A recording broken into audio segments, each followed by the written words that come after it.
So in this lesson today, what we're looking to do is learn how to start tinkering with Photoshop a little bit, how to play around with things, how to move things, how to do things, right? Photoshop is one of those programs where the more you play with it, the better you are at it, but you got to know how to play with it. So there's a few things we're going to look at. How to find images online, how to get them to your computer, how to get them in Photoshop, how to put them together, how to play, right? We've been over a lot of this with the crash courses, so you've probably seen some of this already, but just to double check, let's look at some things that we can do with this. Let me get my big head out of the way. There we go. So I'm going to go to Google, basic Google search. I'm going to type in the word images. Images can be absolutely anything. Now, if you're looking for images on Google, the problem with Google is that a lot of the images are small. This image, for example, is a thumbnail if I drag it to over here. Ooh, that one was not. Holy cow. This one over here will be. It says download. If you see download on any of your screens, download is a thumbnail. That's a little version, a small version, so this loads up faster. You'll see the full-size versions over here on the right side. If you drag that out, it won't say download. It'll say an actual image name. That tells you that this is a real image. Some of these images are going to be huge, big images. You're going to have to visit the website because they don't want you stealing that kind of stuff from them. You might have to pull it from here. You might have to control click on this, save image as. It just kind of depends on what you're doing.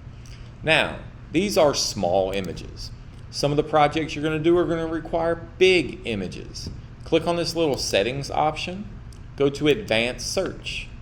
About midway through, you'll see where it says image size.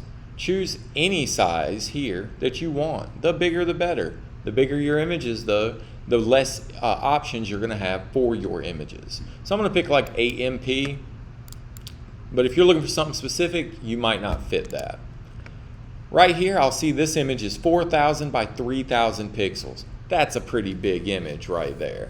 If I'm running at 300 pixels per inch, then this tall-wise is 10 inches tall. So that works pretty good for me. Some images are bigger, 4,000 by 6,000. That's almost 20 inches tall. But this takes me to a better website. One of my favorite websites is called pexels.com, P-E-X-E-L-S. You'll have the link inside of Canvas. You can find photos and videos that are stock here that you can search for. So sometimes you're going to want videos of basketball players that are specific. I hear you. You might not be able to find a large picture of LeBron because LeBron's pictures are expensive. They're copyrighted. You can't use them. But you can find pretty baller pictures of ballers right here on Pexels. Does it have to be LeBron, or can it be a generic guy doing his thing? You know what I'm saying? So play around with some different options. Here, all you got to do is click this little button. It downloads that image for you. Pop, pop, there it is. I'm ready to roll. And that's a high resolution image to work with. Better site to use, I promise you. Another one is Pixabay. Pixabay does the same thing. Of course it don't, there it is. Has similar images, but you may have to sign up for this account. Let's talk about fonts. If you go to dafont.com real quick, and you search through here for a font, any font, you can click the download option to download that font. Fonts are wide varied and can make your stuff look entirely different. Here is the font I just downloaded. I'm looking for anything that ends in OTF or TTF. Those are font files. It may come in as a zip file like this right here. You may have to click on that in order to get your folder right here. Or it may just come in as a TTF and an OTF. If you double click on that, it will allow you to install that font on your computer. That'll put it on every app that you have. Skirt, I must already had that one. So that'll have fonts and pictures on your stuff. How do I get an image to Photoshop? Click, hold, drag to this PS icon down here at the bottom. When you let go, it'll open it directly in Photoshop. Better, I can grab multiple images, drag them all to Photoshop. And I'll have tabs up here at the top that show me where they are. Now what if I want this picture on top of this picture? I can unlock it, click with my move tool, drag it up here, and then release in the middle. It might not be as big as you thought. Or I can come over here, Command C as in copy, Command V as in paste, and paste it.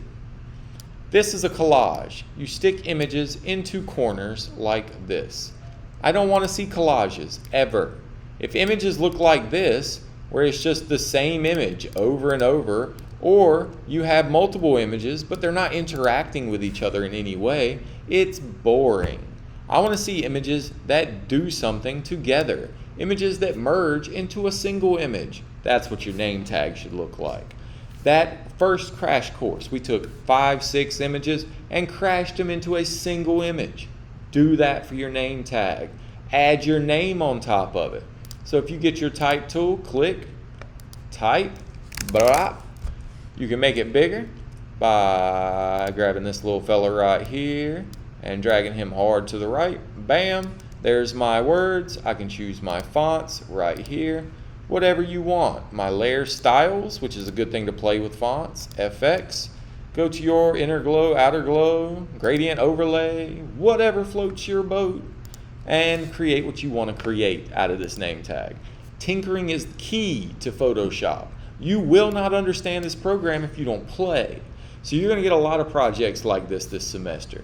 The goal is that you use this time to better your abilities. That's what I'm looking for you to do. As you tinker, you will learn. You are your best teacher. I can give you all the information in the world. You'll know exactly how I do things, but Photoshop doesn't work like that. There's 1,000 ways to do anything in Photoshop. It's your job to find the way that works best and fastest for you. The faster you work in this, in the real world, the more money you make. So, that's what I want you to do. I want you to play with your name tag. And in fact, let me make that document real quick.